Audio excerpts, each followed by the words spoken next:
Going live in 5, 4, 3.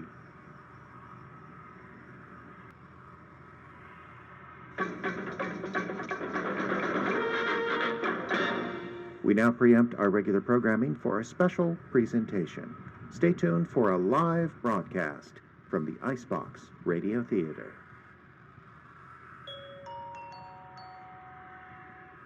It's 7 o'clock at the edge of America, and the Icebox Radio Theater is on the air.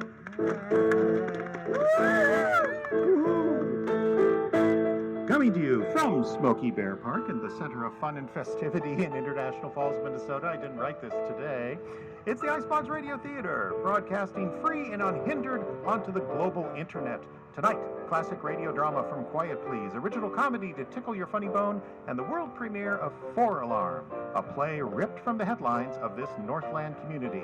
And it all starts right now on the Icebox Radio Theater.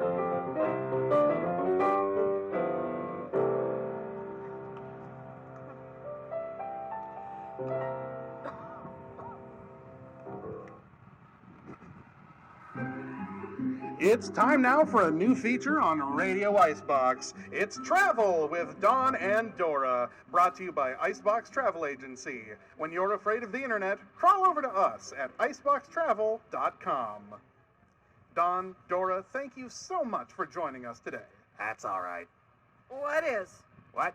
You said it was all right. What's... I'm talking to the man. Don, Dora, since this is our first show, why don't you tell the folks a little bit about yourselves? Sure. Could you... He wants you to talk. Oh, all right. Talk about what? Well, you two travel quite a bit, don't you? No, I don't know. My sister, she travels all the time. Yeah, to stay one step ahead of the law. What was that? Nothing, dear. Maybe I should explain. Don and Dora are 2 retirees from here in Icebox who love to travel. Isn't that right? Oh, that's right. We've been all over. St. Cloud, the cities, Baudette. Yes, and since you're so well-traveled, we thought it would be fun for you two to do a travel segment here on the station. Tell the listeners all about the exciting places you've visited. That's a good idea. When should we come in? You're doing it right now. Right. I'll agree to that. He wants to hear about our trip to Texas. Dear. Oh, he doesn't want to hear about that. He does. That's why he invited us in, to hear about Texas. Yes, I'd love to hear about Texas. Is that your most recent trip? No, that was in, 94. You went there in 1994? Yep. Well, if you remembered it after all this time, it must have been a pretty memorable trip. Not really. Clarice's wedding was in Austin. We stayed at that nice Best Western. It wasn't a Best Western. It was? No, it wasn't. You're thinking of Barstow. That place with the thing. What thing? You know, the place. The guy with the thing.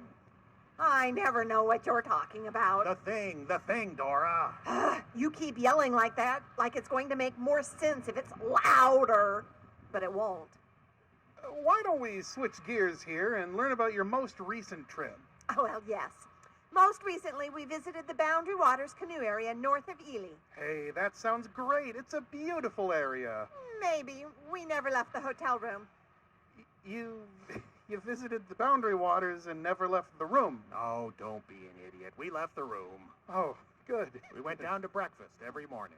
Except the biscuits and gravy gave this one the deadly vapors. Donald! Well, they did. And you couldn't leave them alone, could you? No matter how many times I told They them. don't want to hear about that on the radio. We'll talk about the radio when we get there. You're on the radio now. Oh, I don't think so. Are we? Irregardless, you shouldn't talk about private matters in public. Well, it wasn't very private once you got to tootin'. The Donald! woman cleared her whole room of duck hunters in 5 minutes. Maybe we should change the subject. What's the farthest you've traveled? Well, that would probably be Europe. Oh, you've been to Europe? Twice. We visited England 5 years ago, and then Italy and Spain the year after that. I see. Tell us about that. Well, the Best Western in Rome had very good biscuits and gravy. Okay. Oh, and they drive on the right-hand side of the road in England. Right. Wait, no, they don't. You ever been to England? No. Well, then you don't know what you're talking about, do you, Sonny Jim? But they don't drive on the right. They drive on the left. I've been there. They drive on the right. We drive on the right. They drive on the left. Thought you just said you never been to England. He's right, dear. What? He's right. They drive on the left in England. Well, how do you know? You didn't drive at all. Look, it's a well-known fact that England, Japan, Australia, and a handful of other countries, they drive on the left, whereas in the other countries, including the United States and Canada, we drive on the right. Well, you talk real good. You ought to be on the radio. We drive on the right. All right. Don't get excited. Oh, maybe this was a mistake. Fellow doesn't know how to drive. Must have a complex about it. Could you just tell us about Europe? Well, the biscuits and gravy in Naples. And not about the biscuits and gravy. When you get into a car, what side do you sit on? What? The driver's seat. Which side is it on? Well, the left, but that's not And what... there you go. What? You drive on the right in England. That's the side of the car you're on. I remember because I kept forgetting and getting it on the left and had to scooch over. And if the stick shift was there, I didn't pay attention. I'd sit on the darn thing. But But that's not how they decide what side of the road to drive on. no, it is. You go to England and they drive their seat is way over on the other side, like I said. It's true, it is. But that's not... I mean, look, the seat is on the right, but they drive on the left. Oh, you're confused, like those druids were. Oh, he doesn't want to hear about that. Hear about what? You don't know that. You said druids? Bunch of fellows in robes over there in England. We picked them up on the side of the road. They gave me the most lovely necklace. A Celtic cross? No, they just gave it to me. See, I'd gotten turned around, so these fellows put a spell on the car, and we flew over this swamp that was in the way. It wasn't a swamp, it was a peat bog. Oh, what? A peat bog, peat. No, I think they said the swamp was owned by a man named Reggie. Wait a minute, did you say your car flew? Oh, that's right, the druids. That's amazing. Oh, not really. Why do you say that?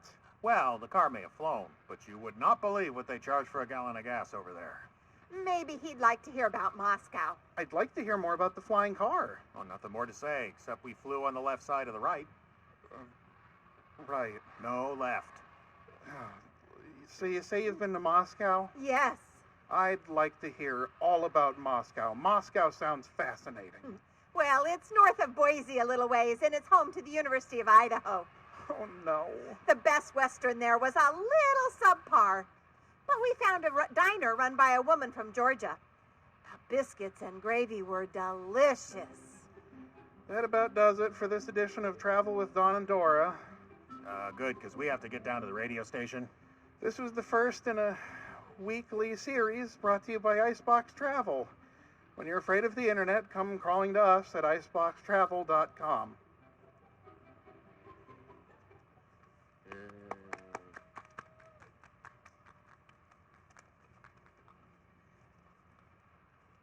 In all the annals of old-time radio, few series could match the artistic depth and understanding exhibited by the show responsible for our first offering this evening. I'm talking, of course, about Quiet Please. Created by writer-director Willis Cooper, Quiet Please offered truly unique stories, shifting from horror to mystery to science fiction and back again. It aired for 106 episodes from 1947 to 1949. Tonight's story was first broadcast on November 3rd, 1947 on the Mutual Broadcasting Network. So, we take you now to an unnamed city and the taxicab of a regular guy named Julius. But Julius has a problem. People keep getting into his cab and asking to go to the same place. Now, the Icebox Radio Theater presents Take Me Out to the Graveyard. Quiet, please. Quiet, please.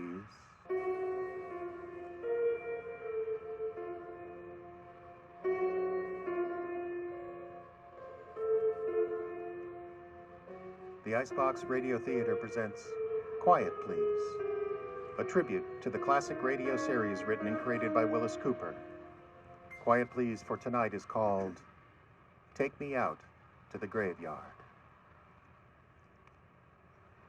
Which one, I said? Which graveyard? Well, we got a lot of them. The new one, the old one, the Catholic one, the Potter's Field. Oh, any one will do, driver. I'm not particular. You're kidding, mister, right? No, just take me to the graveyard. That's all. Well, you drive a cab 12, 15 years like I done, you get some funny ones. Drunks that want to take you home with them. Guys that say, take me to the Hoosier Hotel when you're practically in front of it. Dames that want you to... Well, like I said, you've been in the business as long as I have. You've seen a few things. Well, I'm driving a cab to make a buck, not to argue with people about where they want to go, so I think Lakeside Cemetery. That's the farthest. I can rack up a couple of bucks, and there'll be somebody out there who'll want to ride back to town. Get in, mister. Nice day, I say to him. Yeah, beautiful. I always say this time of year is the prettiest. Yeah, so do I. Good time of year to die. Huh? I said this is a good time of year to die. Well, for my dough, no time of year is a good time to die. But you gotta die, though. Yeah, but it ain't good. Oh, I don't know. Well, I don't know either. I ain't died yet, but I can't get very enthusiastic about it. That's why I want to go to the graveyard. Why? To die. You ain't nuts, are you, mister? Nope. What's your name, driver? Julius Peterson. My name is Booth. Pleased to meet you. Booth. Okay. So you can tell people when they ask you. Tell what people? Well, you know, policemen, coroners, whoever asks. I already asked you if you're nuts, didn't I? Well, I'm not. Well, you're kind of acting like it. No, I'm perfectly okay, Julius. Well, something's wrong with you if you talk that way. Nope. Are you hurt? Like in your noggin or something? I've never felt better in my life. You want to look out, you might really die. I know it. How do you know? Well, that I couldn't tell you, Julius. I just know. That's all. And I'm not particularly upset about it. By gracious, I am. Oh, think nothing of it, Julius. You stop talking crazy then. Well, I'm not going to argue with you, Julius. And don't die. Julius, you stick to the driving and let me worry about the dying. Will you? You ain't worrying. You're all the time grinning. I can see you in the rearview mirror. Watch the road. Ain't afraid of getting killed, are you? No, I'm not. Didn't like the way you said that there. I'm sorry. How are you going to do this, Mr. Booth? Die? Yeah. I don't know. Yet. Well, what if you don't? I will. Hey, listen. What? What about me? Oh, you'll be all right, Julius. You sure? Positive. Well, that's something. You know, it is a beautiful day. Changing your mind? I can't change my mind. And do you work on the radio or something? Why? I just thought maybe you was one of them fellas that think up these mystery kind of stories, you know? It's night and you were practicing on me? Sorry to disappoint you, Julius. I don't get it. Oh, you will. You live here in town? Nope. Stranger, huh? That's right. A stranger. On his last taxicab ride. Well, I'm beginning to get an idea about you, stranger. You are? Yeah, sure am. What kind of idea are you getting, Julius? Listen, mister, no suicides in my cab. I'm not going to commit suicide, Julius. Yeah, you better not. But I am going to die. Hey, listen here. Hey, what are you stopping for? This is not the cemetery. I know it ain't, but this is as far as you're going. Well, no, what do you mean? I hired you. Get out. Now, look here. No, get out, Mr. Booth. I ain't riding any loose nuts to any cemetery with suicide on their mind. I told you I am not going to commit suicide, Julius. I'll say you ain't. Not in my cab, at least. Outside, mister. What? If you say so, but it doesn't. And the clock says 40 cents. Okay. Here. Keep the rest. You know, you're not going to make it come out any different this way. I really wasn't going to die in your cab, you know. Look out! Yeah, he was right. Neither one of us saw that gasoline truck that hit him. How do you figure that? He called it, didn't he? Said he was going to die? Boy, was he right. Well, like I said, pretty nearly anything can happen to a cab driver. Only it hardly ever happens twice. So it's a couple months later, and I'm bucking the line at the corner of Adams and Fulton, and this girl comes out of a store and walks towards me. She's wearing black stockings. You don't see many gals wearing black stockings these days. Steps towards the cab, so I reach out the window, unbutton the door, and I say, "Where to, lady?" Take me to the graveyard. What'd you say, lady? I said the graveyard. The cemetery? Lady, you kidding me? Why should I kid you, driver? What cemetery do you want to go to, lady? Oh, is there more than one of them? Yes, ma'am. Oh, well, you pick one out. Turn around in the seat to look at her. She's just an ordinary-looking gal, 26, 27, had on these black stockings. Look at her a minute, and I said, "Lady, listen. Yes, Are you sure you want to go to the graveyard?" certainly I am. Why? "I don't like to go to the graveyard, lady." You don't? "No." Well, that's all very interesting, but I want you to go to the graveyard. So will you please pull down your flag and start? Now, please, Julius. You know, it never occurred to me for the longest time that she called me Julius. How'd she know my name? Hey, how do you figure this one, huh? No, I didn't like any part of this. One trip to the graveyard started just like this, and look what happened. Well, I figure I'll run out of gas on this dame. It's been done before when a hack don't want to take you where you want to go. I just opened my mouth to say it to her, and she says... And don't tell me you're out of gas, Julius, because I know better. I can see the gauge. "Oh, lady, I was just going to tell you that..." The graveyard, Julius. What are you going to do with a thing like this here? I don't like any little bitsy part of it. I tried to jump a red light with a cop standing right there looking at me, and it turns green. I'm sunk. This gal with the black stockings, she just giggles and laughs. She was the cheerfulest woman I ever seen. Leans over and talks in my ear. Hurry, Julius. I wanted to say, "Why, lady?" You know what? I was scared of how she might answer me. Up Adams to Maine, out Maine to Knoxville, out Knoxville on the way to the graveyard, and after a while she said something. I was thinking and I missed it, so I said, "What'd you say, lady?" I said, can't you drive any faster? I thought I was saying, "Lady, they got speed laws in this here town," but that wasn't the way it came out. The way it come out was different. Well, I know it come out different because of the way she answered me. Because I have to get there quickly. Because I've got to die. How scared can you get? I missed a streetcar by about 6 inches. Well, I swallowed my heart back down and drove about half a block before I spoke to her again. I said it very carefully. I didn't understand you, lady. What? I didn't get you. That is, I didn't get what you said. Oh, I said I've got to die. I thought that's what you said. You see, that's why we have to hurry. You don't want to go to a hospital? You see, I'm trying to make myself, rationalize this thing. I says to her, "You don't want to go to a hospital, huh?" I'm not sick. "Well, what's this about wanting to die, ma'am?" I didn't say I wanted to die. I said I have to die. This wouldn't be a gag, would it? It certainly would not. No, you wouldn't know about this guy. What are you talking about? Well, there was this guy a couple of months ago. His name was Mr. Booth. Well? Well, he got in my cab and he wanted to go to the graveyard. Oh? He said he was going to die. Did he? You mean, did he say so or did he die? Yes. Well, he done both, lady. Well, you see. Lady, get out of my cab. I will not. You're not going to die in my cab now. Well, I will if you don't get to the graveyard pretty quick. You get out. I won't do it. I hired you to take me to the graveyard. Talk just like that Mr. Booth did. Did you make him get out of your cab? Darn right I did. What would you have done if he hadn't gotten out? Well, I'd have thrown him out. Well, you can't throw a woman out.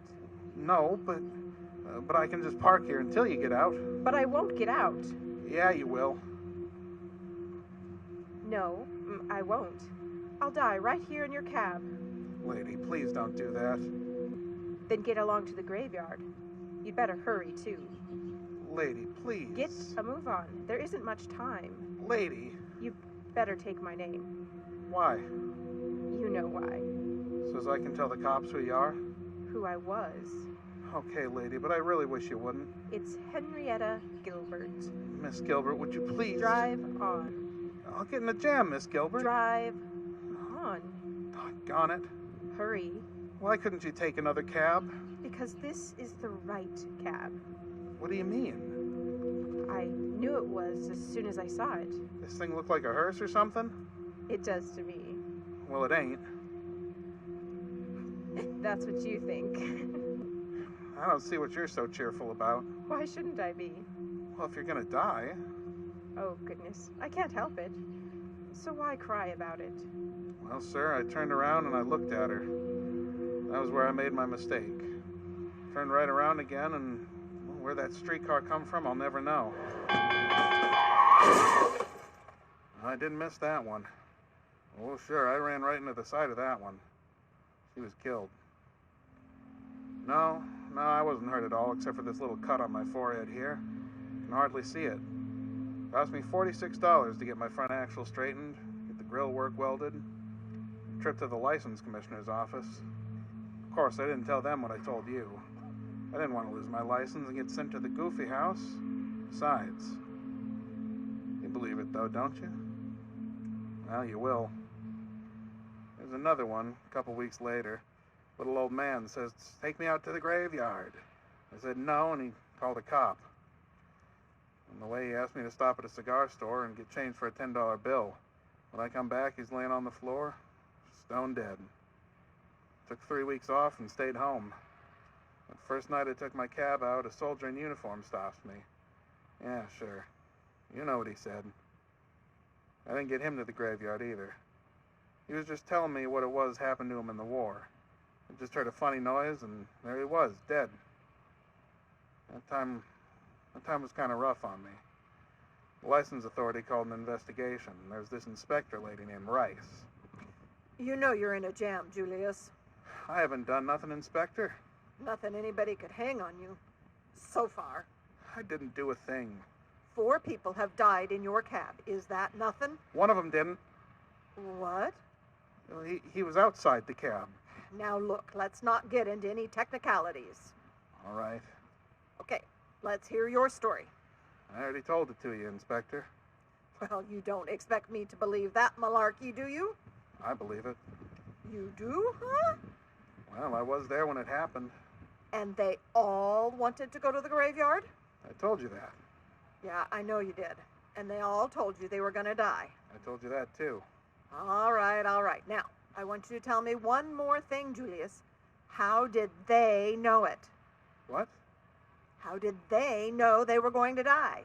Well, I don't know. What? I don't know. Didn't you ask them? Well, I never thought about it. Why didn't you? Well, my gosh, Inspector. Would you think to ask that? I don't know. Never happened to me. Yeah, well, it sure happened to me. But that's what you say anyway. It's true, Inspector. Just as true as I'm sitting here. Julius, Ma'am? you didn't kill them people, did you? No, I didn't. What? I just said, Oh.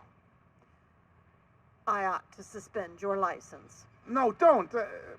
Please don't. I mean, Inspector, I ought to. I gotta make a living. You don't have to kill people. I don't.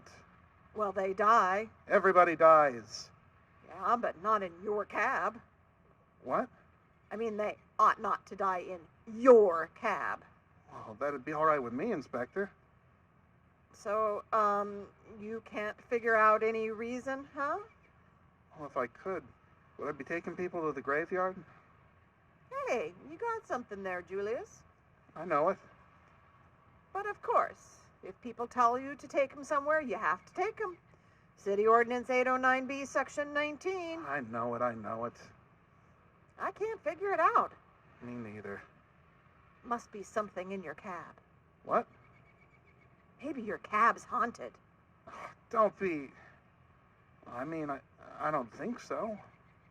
Sure you don't say anything to them? Well, I beef about taking them to the graveyard. I mean, besides that. No, You don't put no hex on 'em or anything? I wouldn't know how. What am I going to do, Inspector? Well, you can't do anything about these people. They're all dead, aren't they? Yeah, they sure are. Yeah. But don't do it anymore, Don't do what? or I'll suspend your license. But, Inspector, Don't give me an argument now, Julius. I ain't, Inspector. Listen, I just... One more and I snatch your license. But I tell you, I don't know... Listen, Julius. What? There must be a reason for it. Reason for what, Inspector? Where's your cab? Outside. Why? I got an idea. Now, listen, Inspector. What? I thought you was just gonna... Was what? Well, I guess you ain't, though. Yes, I am. Now, Inspector. Driver, Ma'am? take me out to the graveyard. Okay. So, what could I do? Well, she's the license inspector, ain't she? Hey, how do you feel, Inspector? I feel okay. Oh, good. Hey, you can drive fast if you want to. No, Inspector. Go ahead. I go fast, I bump into something, you get your skull busted, that's all, sister. You won't bump into anything. Yeah, you ain't kidding. You heading for the cemetery? Well, you called a cab, Inspector. I don't feel anything. Well, stay that way, will you? When did these people tell you they were going to die? Different times? I'll tell you if I feel like that. You do that. Then I'll stop. Yeah, that'll be all right. Yeah, and then I'll run. Well, I feel okay. Just keep it that way, Inspector, that's all I ask. This here's a nice cab you got, Julius. Yeah, it used to be. Hey, Julius, What? this cab smells funny. I don't smell nothing. Well, I do. Oh, now listen, Inspector, I keep this... No. It's nice. Oh. Flowers. Huh? Carnations. You feel okay, Inspector? Sure. And roses. Listen now, ma'am, And something else, too. What? Lilies, and by golly, that's right. Oh. Lilies. Oh, boy. Say, Julius, how far are we from the graveyard? Well, we're getting closer. You still feel okay? Oh, I feel wonderful. Just smell those lilies, those flowers. Well, then I'm glad I can't smell them. Just like a greenhouse. Oh, she's nuts. Or like a funeral. Say, Hey. did you say lilies, Inspector? Yeah, why? I can smell them, too. How much further, Julius? We're pretty nearly there, Inspector. How do you feel? Elegant. How do you feel? Awful. I'm not dead yet. Don't say that, for God's sakes. What's the matter, Julius? You sure you feel all right? Oh, I feel swell. Only those lilies smell awful loud. Oh, doggone it, there ain't no lilies. You smell them, don't you? I sure wish I didn't. Look, Julius. What? There's the cemetery. We made it. Don't stop. Why not? Don't stop at the gate. Drive on in. No, ma'am. Now listen, Julius. I don't want to go in. I hired you to take me to the cemetery. Look, I don't like graveyards, Inspector. Go on in. I don't want to. Come on. Oh.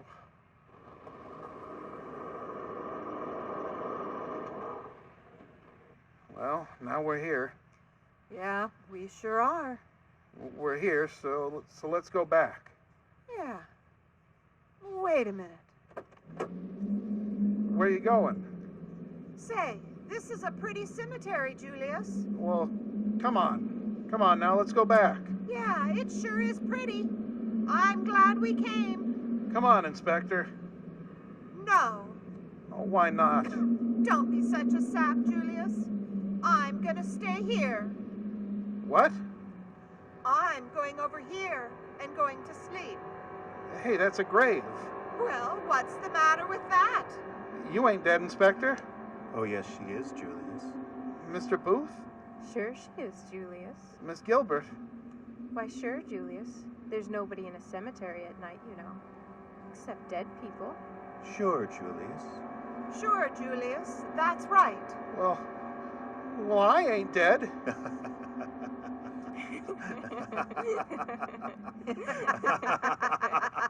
Yeah, it was right. I guess I'm dead, all right. I took myself out to the graveyard. Oh, yeah, I'm still driving a cab, sure. I only make one trip, though. Always out there. I pick up people all over town, but they always want to go to the same place. I'll probably be picking up you one of these days. You feel all right? Cab's waiting right outside. All you gotta do is say, "Take me out to the graveyard," and I'll take you there. No? Okay. Some other time, then. Some other time.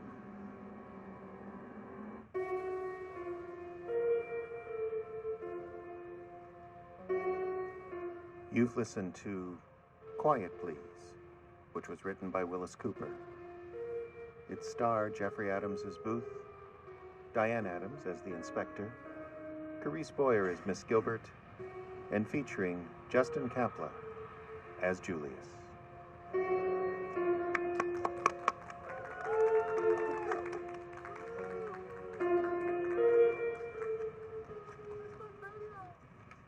Back in 2014, the IVRT was invited to travel to Big Falls and perform at a town event in the purpose of which has been lost to antiquity. Whatever the case, we thought it would be appropriate to create a brand new play to mark the occasion. And from that came the intrepid Kayak Annie, Northwood's librarian. With her trusty kayak, the Unshakable Three, Annie paddles from marsh to river, from lake to stream, making sure even the most remote patron has access to literature. Presented this evening with an actual librarian in the title role for the first time. So strap on your life vests and zip up your book bags. It's time for Kayak Annie on the Icebox Radio Theater.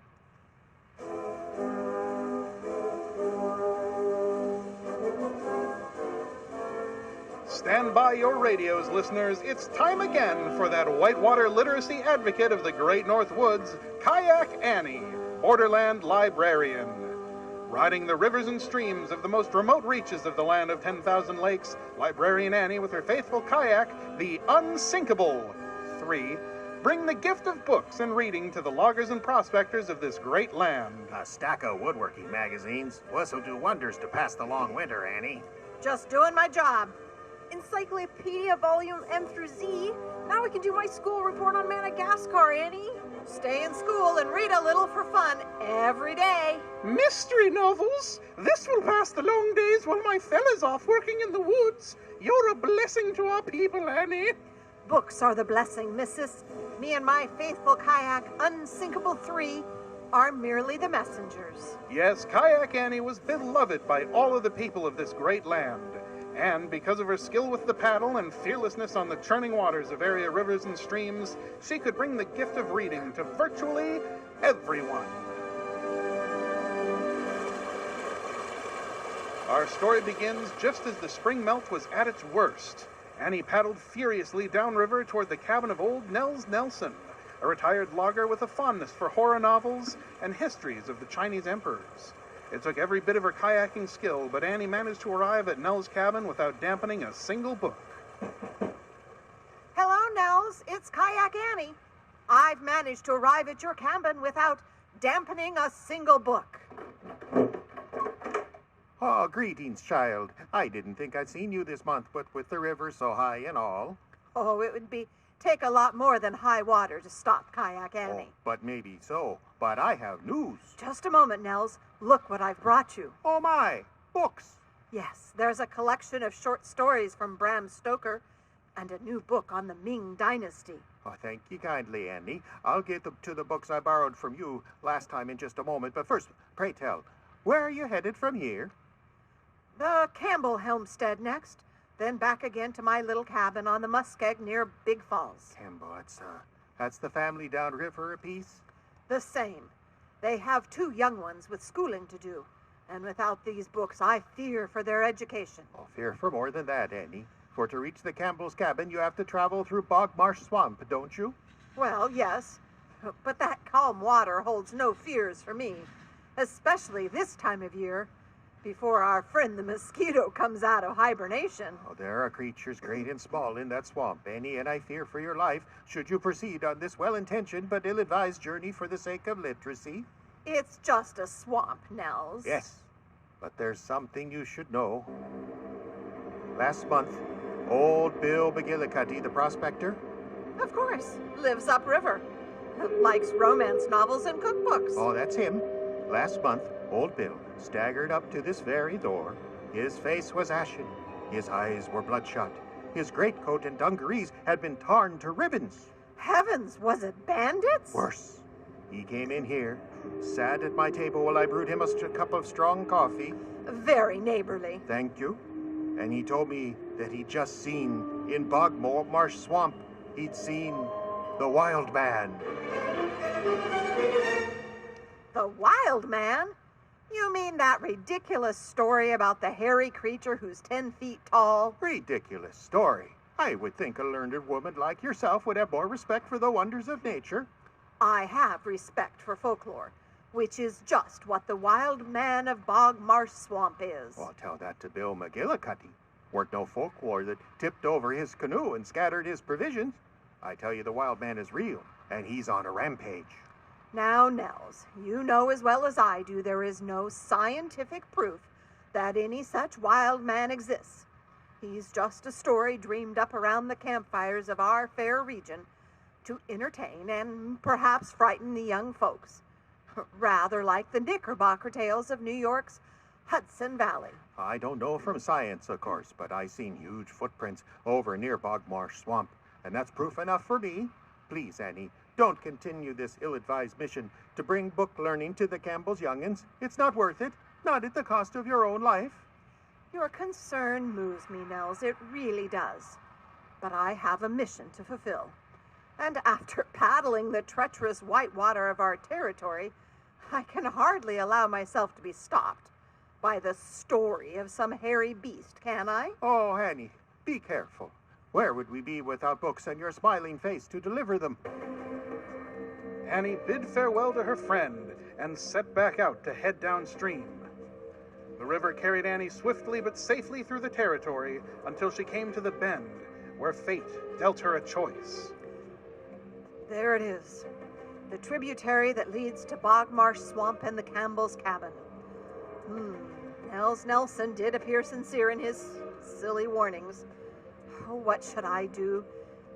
Take the tributary and risk running into the fabled wild man? Or stay on the river and speed away home?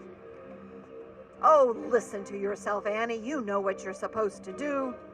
And with that, Kayak Annie gave a mighty heave with her paddle and pushed her fabled conveyance, the unsinkable 3, up the tributary toward Bog Marsh Swamp.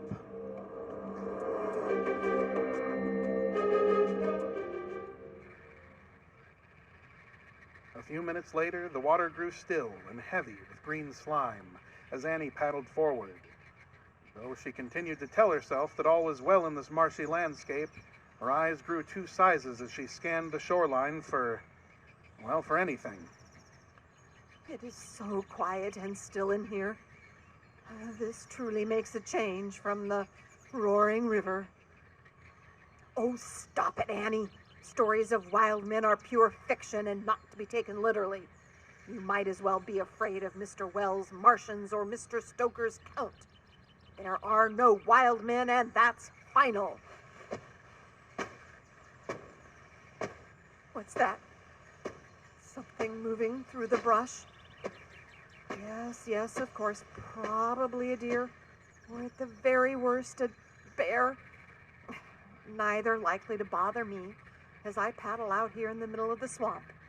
But to get to the Campbells, I have to portage up ahead. All right, Annie, get your nerve up. These books won't deliver themselves. Annie's kayak slid slowly through the swampy waters toward the far bank. A portage trail was visible cutting into the wilderness, but it looked to be nothing more than a sunless corridor of shadows, as eerie and strange a place of woods as could be seen in a region as lovely as Minnesota. All right, just about there. Give it a good run up onto the muddy shore, and... there! Unsinkable 3's nearly half out of the water. If memory serves, the portage is only about 100 yards. If I hurry, I'll be through it in no time. In a flick of a bobcat's whiskers, Annie had a Duluth pack of books strapped to her back and her kayak resting on her shoulders. But as she began to step cautiously up the trail, she almost wished her beloved unsinkable 3 was a standard Northland canoe. For to portage a kayak, one has to flip it upside down and put one's head directly into the cockpit, the large central hole where the paddler sits when the craft is on the water. This means that Annie could only see the ground directly beneath her feet, and the larger forest, as dark and foreboding a place as she had ever walked in, was hidden from view. Well, if I were a wild man, I would certainly pick this moment to attack. I can't see a thing to either side in this dark and foreboding wood. Not that I believe in wild men, of course. What's that? What's that? Nothing, Annie. That's what it was. You have a fine imagination. But you'd best leave it for the fiction section. It will do you no good out here.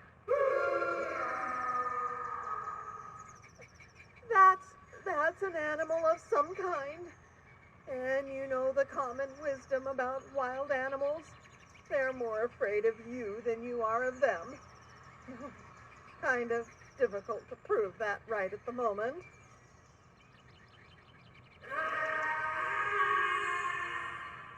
Not that I want to prove it today. With that, Annie doubled her speed and moved as fast as the kayak on her head would allow her. The ground grew rocky under her feet, and she was forced to slow her step. It was all she could manage to keep panic from stealing her reason entirely.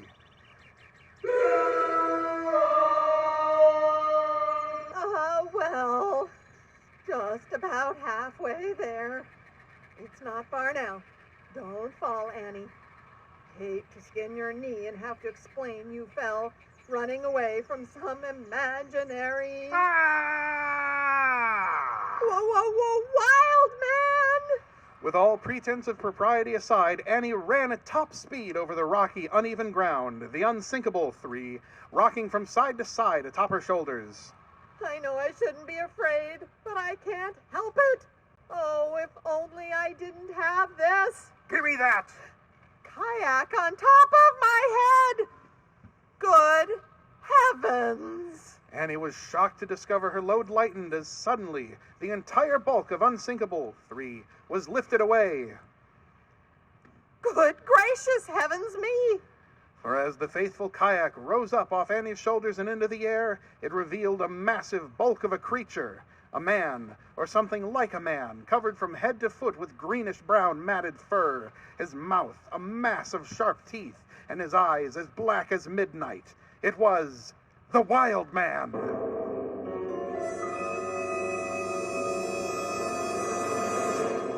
Ugh, what is that smell? Quiet, you. You bring Floaty Thing into my swamp. I take Floaty Thing. Floaty thing? Are you referring to my intrepid kayak, the unsinkable 3? Oh, me don't know, we miss. No Floaty Thing is no more. You've crushed my kayak. No Floaty Things. This my swamp, not yours. Who or what are you? I king of entire swamp. Who you? I am called Kayak Annie, Northwood's librarian. I am a simple bringer of books and periodicals to all the people of this region so that literacy and education may reign supreme. All people? All people? You say me not people? Well, that is... I live in this swamp before your kind come to these woods. Even before others come, I am here. The others? Are you speaking of the tribes? The others. They call themselves Ojibwe and Chippewa, just like you call yourself librarian. Oh, that's not the same. Although I suppose we are somewhat like a tribe. What your tribe have to trade? I have moss. What you got for moss?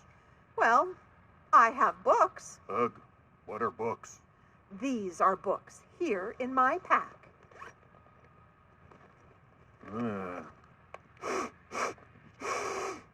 They don't smell very good. What they taste like?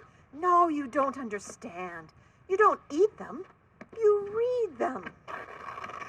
Good heavens! On second thought, this don't taste too bad. Stop that this instant. You can't eat library books. Me no see you stopping me. But they're not edible. They're literature. Literature. That's Shakespeare you're ripping up. He tasty fellow. Tell you what, I give you half my moss for more books. What? Fine, all my moss. You don't understand. You are destroying something precious and important. Not destroying, just eating. Same as eating plants of the woods, or meat of the deer, or rocks of the cave. You eat rocks? Important to have minerals in your diet. Me gonna need more minerals if me keep eating these books. Me gonna get fat. Fat? Ah, too many carbs. No, stop. Cease, please. Would you please stop eating the books for one moment and let me talk to you? Talk to me. Lady Librarian been here 2 minutes, hasn't shut up yet. Look, just look at the pages you're ripping. Do you see these black marks all over them? You gotta clean up your kitchen before cooking next time. No, you don't understand. Those are called letters.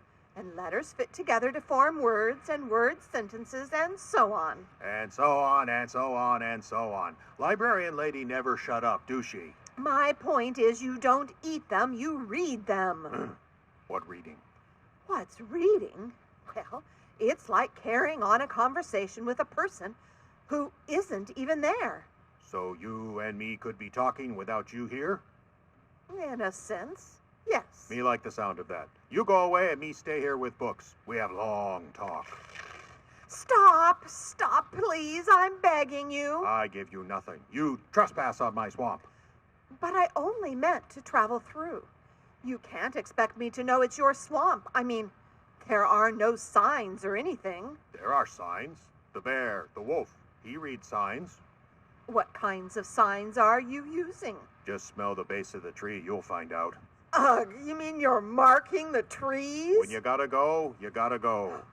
Wait, that's it. So glad you agree. No, I mean I have a great idea.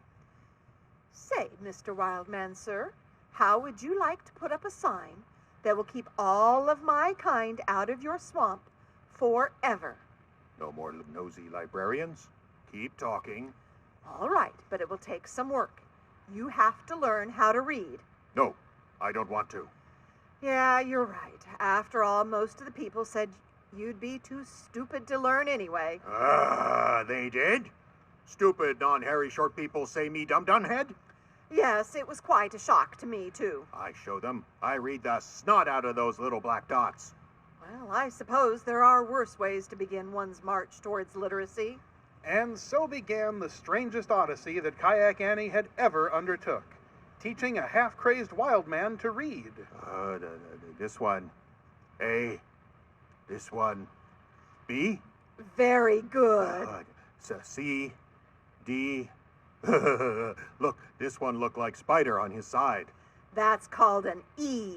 And if you think that looks like a spider, notice the letter M. Ah, spider! Oh, dear. You've broken another table. She came back to the swamp week after week for months. The cat sat on the mat. Very good. Reading fun. The summer turned to winter and back to summer again, until finally came the day when Annie stood at the edge of Bog Marsh Swamp with the wild man. She had nailed a piece of wood to a tall tree, and the wild man stood before it with a can of red paint and a brush that was dwarfed by his hand. Oh, me nervous. You can do it. Just go ahead. No. That's good. That's perfect. You've written no. Now go ahead with the rest. Me no think I can. Oh, go on, just like we practiced. But it's so long. Oh, go on. You'll be fine. I'll be right here next to you. Okay, start with T, right? That's right.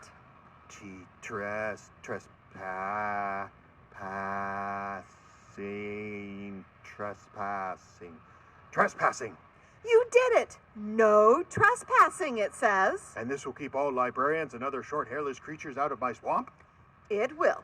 And if anyone ignores this sign, tell them there will be no more books from Kayak Annie until they apologize and promise to stay away. Okay, but I better pee on the sign just to be sure. And I should be going. It was the strangest and most rewarding chapter of Kayak Annie's illustrious career.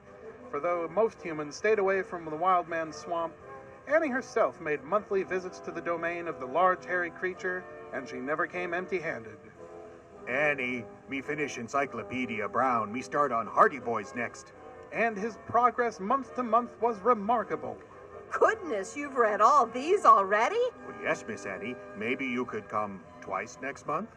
And so ended the most famous chapter in the history of Kayak Annie, the woman who taught the wild man of Bog Swamp Marsh to read. Hey, you got any more of those Twilight books? Though perhaps not to read well. Hey, that is Kayak Annie. Your announcer was Justin Kapla. Various voices by Jeff Adams and Carice Boyer. And Kayak Annie is Diane Adams. I think you can even check out a kayak from the Library of Things, can't you? No, not yet. But by all means, do come check out the Library of Things. Our next play was written specifically or especially for tonight, and I have been putting off exactly how to introduce it. But just to say that the structure over here to your left, the Pete Peterson band shell, or what's left of it, is very important to me and very important to the Icebox Radio Theater. We did our first show there in 2005 or 6. It was called Buzz. It was about killer mosquitoes, and we invited all the kids in the audience to come up, and we bought a gross of kazoos from Oriental Training Company, and they got to play the bugs. They got to play the mosquitoes, which were large enough to carry away people, if I recall the script correctly. And I think we've been back almost every summer, except maybe COVID, since. For those of you listening at home or weren't aware of the whole story, well, on a personal level, Dinah and I just gotten back from a long trip, gone to visit our son in Europe.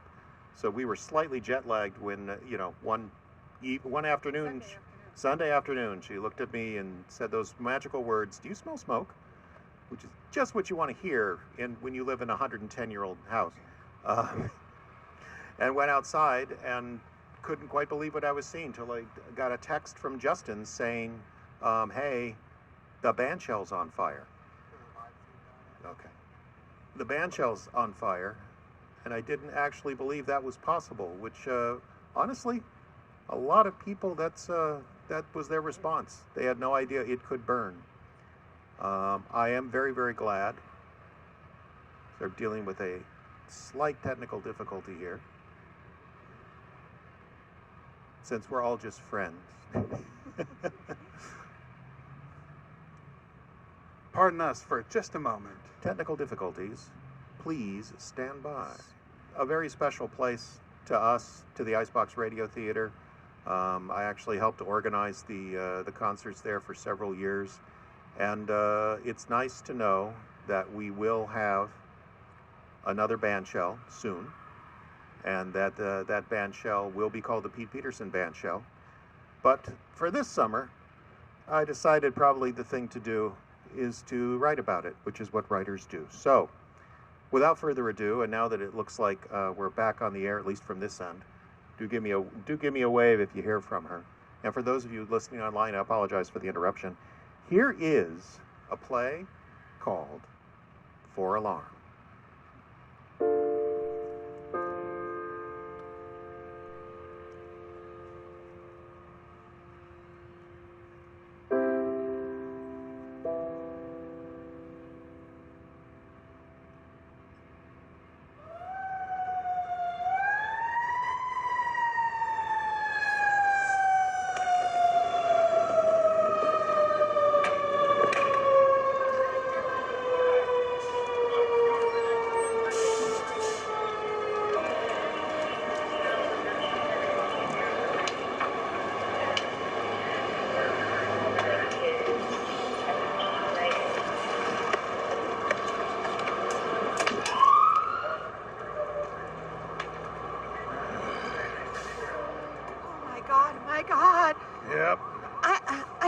believe it. I mean, I heard the sirens. Yep, I just didn't believe it. Had to see it for myself. sure. Can it really burn?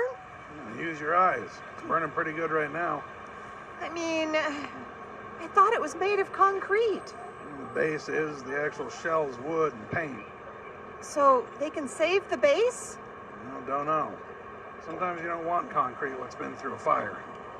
Oh, I didn't know that. Do I know you? Probably. I've been around a while. I'm Lila Johnson. William Frederickson. Call me Billy. Everyone else does. Oh, of course, I remember now. My father was in the lodge with you. Your dad is... Was. Carl Johnson, the pharmacist. Oh, sure, old Carl. I'm real sad when he passed. Well, it was 20 years ago. Was? Oh, Lord, time passes. Yeah. Should we do anything about, No, the fire department's got it under control. It's just surround and drown now. Do people know? Maybe I should post a video. Ah, Jesus, you're one of those people. I'm sorry? No, you with the phones and the selfies, I don't know what all. You need a picture of it for you. You can see the fire right in front of you. Well, it's not for me. Other people from out of town might want to see it. Well, you can read about it in the paper. What paper? Oh, yeah. Well, still, it's morbid to take pictures. How is it different from what we're doing? What do you mean? How is taking pictures different from coming down and watching the fire? We both did that, didn't we? You even brought a chair. I got a bad knee. Point is, this is a major historical event. It should be documented. Well, I suppose. I hardly ever have big fires anymore. Oh, thank goodness. I remember when the Lakefront Hotel burned. The whole town came out for that. I was about 6, I think. Greatest day of the summer. Now who's being morbid?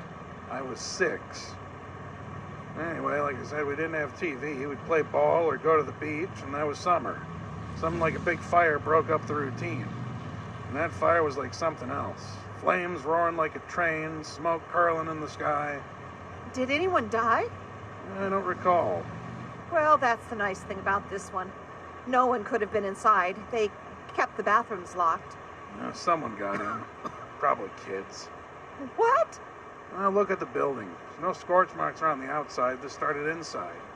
So someone must have got in. Probably kids. People always blame kids. Well, who else would have done this? Well, campers? Campers in April inside the band shell?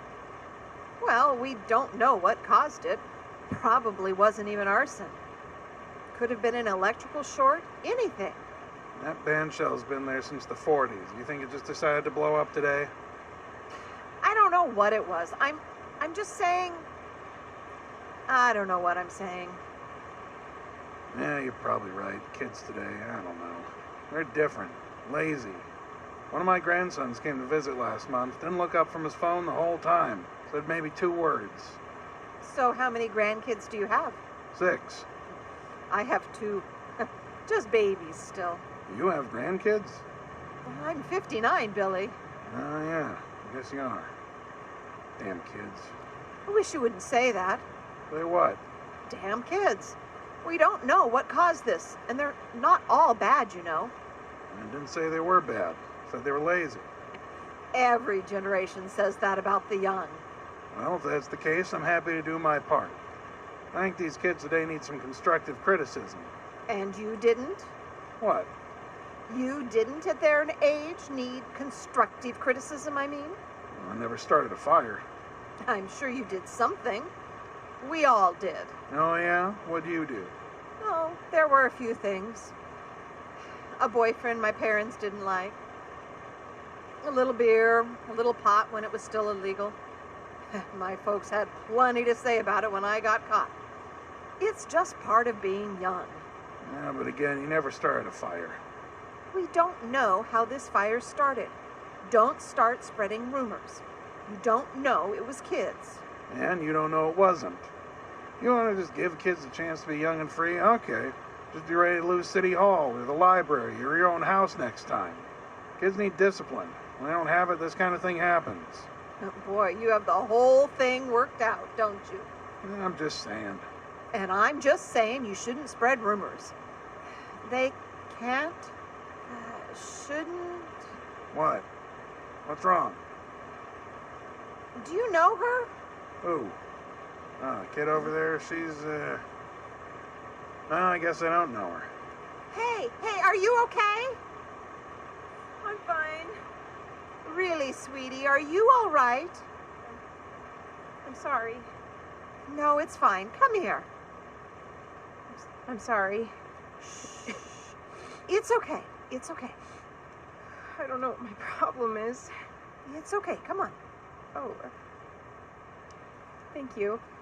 A little hug never hurt anyone. Okay. But can you let me go? I'm not comfortable with physical contact. Oh, I'm sorry. I didn't know. It's okay. Well, goodbye. Wait, what's wrong? Nothing. You were crying. You still are crying. Oh, that. Yeah. I don't know. Are you here to watch the fire? Well, yes. And your father, too? He's not my father. Yeah, jumped right on that, didn't you? I was driving to work and saw the smoke. I pulled over to see what was going on. When I got out of the car, it just hit me all at once. The bandshell is burning. I didn't even know it could burn. Can concrete burn? Sure can. Oh, I didn't know that. I was watching it burn, thinking... I don't know what I was thinking. And the tears just started coming. And now I look terrible. I still have to go to work, and I'm not going to make anything in tips. And I'm behind on my savings plan. And if I don't start putting some money away, Okay. Calm down. I'm sorry. It's all right. What's your name? Molly? I'm Lila. This is... I'm sorry, I forgot. Call me Billy. Everyone else does. Hi, Mr. Fredrickson. Hello. You don't remember me, I bet. You gave my FFA group a tour of your dairy barn 3 years ago? Oh, yeah. I did used to do that. How's Lily and Clopper? Oh, I had to sell them last year. I couldn't keep up with the work. Arthritis. Oh. It was a really good tour. They were good cows. Thank you. I'll make sure they know. Are you sure you're okay, honey? I don't know.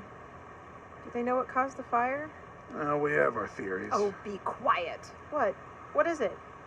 Billy here is convinced kids did it, even though he has zero evidence. Oh, yeah, I can see that. What? I mean, yeah, I go to school with a couple of guys who are stupid enough to do this. Really?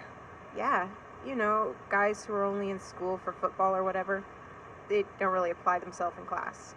They figure they'll graduate and get a job in town and then just kind of do what their dads did. Get married, work, fish. Yeah, in the meantime, sow some wild oats. My grandpa says that. Who's your grandfather? Well, I had two, of course. But the one I was talking about was Dave Gallo. Oh, old Dave. Sure, I worked for him in the woodlot one month when they were short. How is he?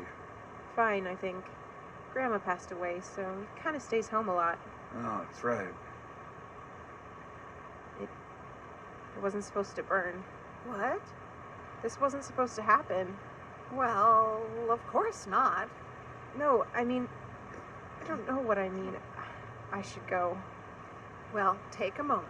You shouldn't get behind the wheel until you're ready. Yeah, that's good advice. Want my chair for a minute? I'm fine. You don't need to treat me like a child. I'm not. I'm treating you like an old person. You're one of those old souls, aren't you? What? Old soul. Born elderly, 16, going on 40. Well, I'm 18, but I see what you mean. Something like this bothers you more than most people, especially people your age. I don't know. Maybe. Maybe it's just all too much. What is? It's stupid. No, really, what? Napkins. I'm sorry? Okay, it's really stupid, but I'm graduating this year from high school and the college. I don't see how that's stupid. Congratulations. Thank you. Anyway, Mom insisted we have the big party with pulled pork and salads and cake and everything, and we had to invite the whole church even though we don't go much anymore. And she ordered these napkins, printed special. They have my name and class on them. I said we should go to the dollar store and pick up a package, but she had to have the special ones. And then they messed up the printing, and it's all she talks about. She's called the company 3 times, and they shipped replacements, but they're not going to be here in time for the party, and we can't delay it because the invitations have gone out, and yeah. That's terrible. It's an annoyance is all. It's easily overcome, but she won't let it go. It's like she needs chaos around her all the time. It's always like that. I have to be the calm one because she's always losing it over something stupid. And now, maybe Mom's right. I don't know. I'd have just gone to the dollar store. It's not just that. It's the way she lives her life, blowing up over nothing. If things are quiet for 5 minutes, she has to find something to get angry about or happy about. She can't just let things be. And just now, when I was driving by, I saw the band shell and thought, maybe she's right. Maybe I'm the delusional one. Maybe life is total chaos. A car could cross the yellow line on the highway. You could catch a deadly disease from some foreign tourist. A man could be waiting for you, hiding in the shadows of the dark parking lot after your shift. And Okay, let's just slow down. Billy, can we borrow your chair? Yeah, of course. Sit down, sweetie. You need to center yourself. I know, but you see what I mean, don't you? This isn't supposed to happen. This was a landmark. This wasn't ever supposed to change, and now it's burning. Okay, this is a lot. But it's okay that it's a lot. With all due respect, I don't want to hear that it's okay. Sure, but listen a second. Is it possible you're afraid you're becoming your mom? That you're going to end up leaning into the chaos? I'll never become my mom. But it's possible that's what you're afraid of, right? I suppose. Here's the thing. This is a big time for you, a very chaotic time. Graduating from high school is a big deal. Are you going on for more schooling? I start state in the fall. That's a huge deal. Leaving home, leaving all your friends. But I've been dreaming of this since I was 9. Sure, but it's still a pretty big deal. And no matter how much you plan, it'll still feel like chaos. Even if everything's totally under control, it's gonna feel chaotic. Maybe. I don't know. What happened? The band shell caught fire. Can't keep up anything in this town. What's that? Nothing. Oh, wait a minute. Don't just walk off like that. What did you just say? I gotta get home. Hang on. What did you just say? Fine. Town's falling apart. You people can't keep up anything. Now the buildings are burning down. It's just so typical. Typical? Of what? Nothing. Excuse me. Oh, hold on. Shouldn't you be helping with the fire? What? I thought policemen are supposed to help with fires, crowd control and such. I'm not a policeman. Well, what's with the uniform then? Can't you read? Customs and Border Patrol. It says so right on the patch. Well, still, there's an emergency. Aren't you supposed to help in the event of an emergency? I'm fine. I'll do crowd control. Stand back, everyone. Stand back. There, you're all safe. There's no reason to be sarcastic. Yeah. This is a major event. That's a landmark that's going up in smoke there. I'm sorry. I'm coming off a double shift. Things seem under control here, so as long as you people promise not to go leaping into the flames, I'm just going home. You ain't from here, are you? What? I don't recognize you. You ain't from here. As if that made a difference. I'm just saying, if you were from here, you'd know how important this was. That little girl there was in tears over this fire. I don't know what you want me to say, mister. It's a theater. A band shell. Whatever. It's just a building. It's a shame the town can't maintain places like this, but that's just the way it is. It's not the town's fault. It was kids. You don't know that, actually. Point is, I don't like some outsider talking like one fire proves our town's no good. Like we're a bunch of hicks or something. Okay. let's all just calm down. We're feeling a little emotional because of the fire, and I'm sure Mr. Connolly didn't mean to offend anyone. You know this character? No, what do you mean? You called him Officer Connolly like you knew him. He's wearing a name tag, Billy. Oh, right. Anyway, I'm sorry things got heated. That's all right. I'm sorry if I said anything to offend. No worries. You're new to town, I take it? 6 months. We moved here last fall. You said we, so you have a family? Yeah, Kids? 2. Our son's 10 and our daughter's 8. Oh, and are they liking town? Look, I really do need to go. And I'm sorry, of course. sure, no problem.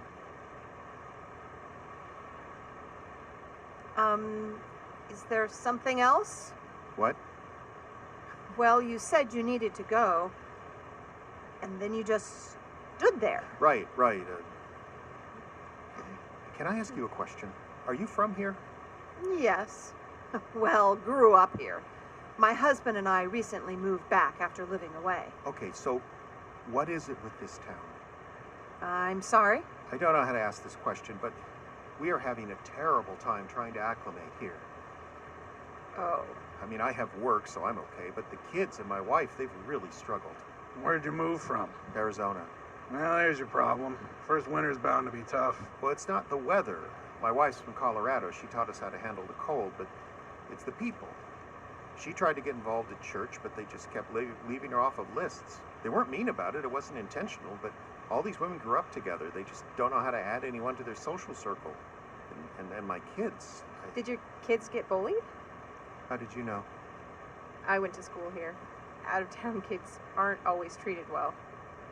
Brian got bullied. Pretty bad some days. He tries to be tough and everything, but it's hard. Sammy, his little sister, just misses her friends back in Tucson. Weird thing is, we thought everyone was so friendly when we first moved here, but then, I don't know, we just started feeling more and more isolated. I'm actually thinking of putting in for another transfer. Well, maybe give it a year. That's what Sarah keeps saying, but I think she's just putting on a brave face. Well, why'd you come here if you don't know anybody? We thought it would be a better place to raise kids. I've been to Tucson. This is a better place to raise kids. Tucson's fine, mostly. At least their people will tell you what they think. They're honest, even if they're mad at you. Especially if they're mad at you. Here, you never know what anyone's thinking, ever. They smile, they talk very nice, but then you just don't know. Weren't you leaving? Yeah, I was. Okay, then. Have a good day. See, that's exactly what I'm talking about. What is? You're pissed off at me. No, I'm not. You think I'm nasty and annoying, and I hate your hometown. I never said that. You obviously think that. You think everything I just said, but you can't admit it. I don't know what you're talking about. Of course not. You're from here. Couldn't tell the truth if I put a gun to your head. Hey now. Tell the truth. Do you think I'm annoying? What? I asked you if you thought I was annoying. I don't even know you. But you think I'm annoying, right? I never said that. But you think it, right? Right? I don't need to tell you anything. You can't do it. You can't be honest with anyone for even a minute. What do you think? You think you're being nice right now? You think this is nice, what you're doing? With that scowl on your face? You people aren't nice. You're just repressed. If you'll excuse me, I think I've done all the fire watching I need to do. Oh, you're leaving, huh? That's typical. The minute a confrontation comes up, you just walk away. So what if I do? What's it to you anyway? You got problems, who doesn't? I don't need to sit here and listen to yours. Oh, honey, are you okay? I'm fine. I'm just... What's wrong? Well, what's it to you? Billy. She's just having an emotional day. I'm sorry. I didn't... I'll just go. It's not supposed to be like this. What? Band shell burning down, strangers having arguments in the park. It's not supposed to be like this. Well, see what you did. You made her cry. No, I was already crying. And it's you just as much as it is him, Mr. Fredrickson. I guess I'm just being stupid. No, you're not. You just got a whole bunch of bad thoughts all at once. It happens sometimes, especially when something like this fire happens. It doesn't matter. I'm sorry, Molly, but it does matter. It matters very much. You're crying, but that just means you care. Yeah, about myself. Well, maybe some of the tears are for the band shell. Do you have any memories of it? No. I do. I played a solo there during the school band concert end of my senior year. I was so nervous. I never really liked band that much, but the teacher, Mr. Scott, he always thought I was really good. He practically begged me to play a solo at the last concert, and it went really well. I had struggled with self-confidence in school, and playing that solo made a difference. I played in town band 3 years. You see? But I never really cared about it. They just always needed people. I do have one memory here, though. What was that? When I was little, my two best friends, Becca, Tina, and I used to come down here for the concerts on Wednesday nights. We loved to dance on the grass if the music wasn't too lame. One time, a photographer from the newspaper was here and took our picture. It ran out on the front page. And a month later, when we started school, everyone talked about it. It was a really good picture. My mom even framed a copy. That's nice. I think I might remember that. It was a long time ago, like 8 years. Yeah, I definitely remember that. It was only a year or so after we did the refurbished job on the band shell. Refurbished job? Yeah, it was built back in the 40s, I think, and by the 2000s it was in pretty rough shape. One of the all-class reunion committees had the idea we should fix it up. I think I came back that year. Yeah, it was a big reunion. I'm sorry, all-class reunion? Yeah, sure. Every now and then we'll have a high school reunion and invite everyone back. Town fills right up. Never heard of that. Well, the town's not so large that it causes a problem. They have a nice big parade and a picnic in the park, and they raise money for projects. The band shell got some repairs, fresh coat of paint, made it useful for a few years until, well, today. You think they'll rebuild it?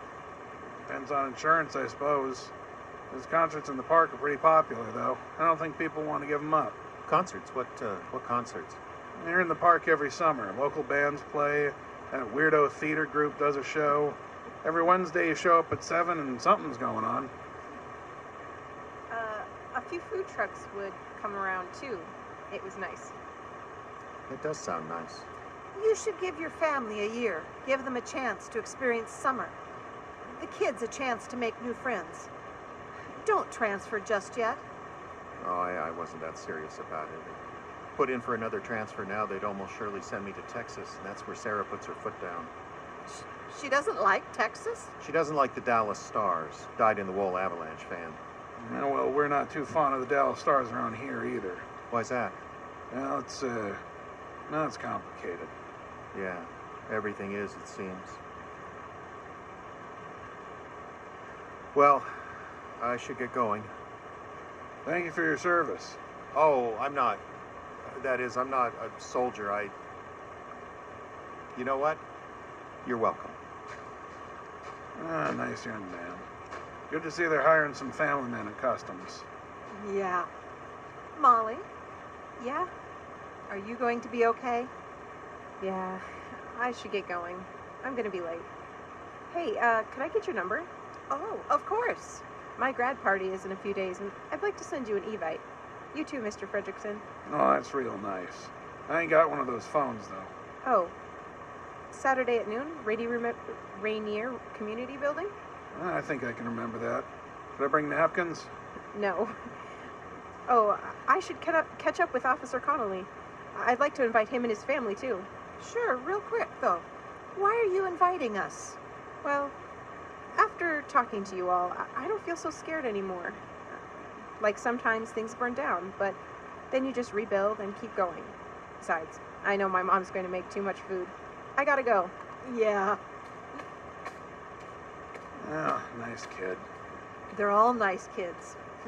Even the ones that burned down the band shell. Well, we don't know it was kids. I thought you said it was. Yeah, well, we'll see. I got a neighbor who looks pretty shifty. I want to ask him where he was when the fire started. Okay. I'm going to get a closer picture. Be careful. I will. Terrible. Just terrible.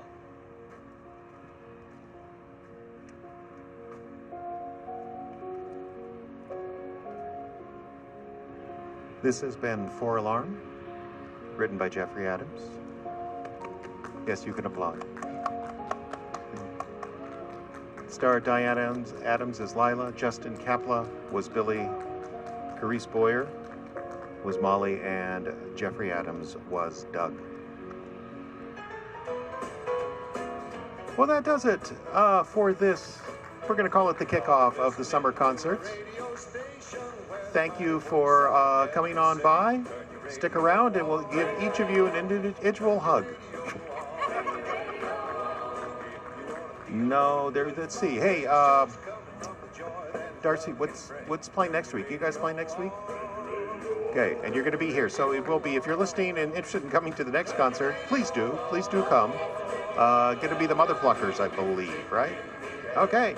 For those of you listening at home, we're going to return to the regular programming. Thank you so much. You've been listening to the Icebox Radio Theater, live from International Falls, Minnesota. Good evening.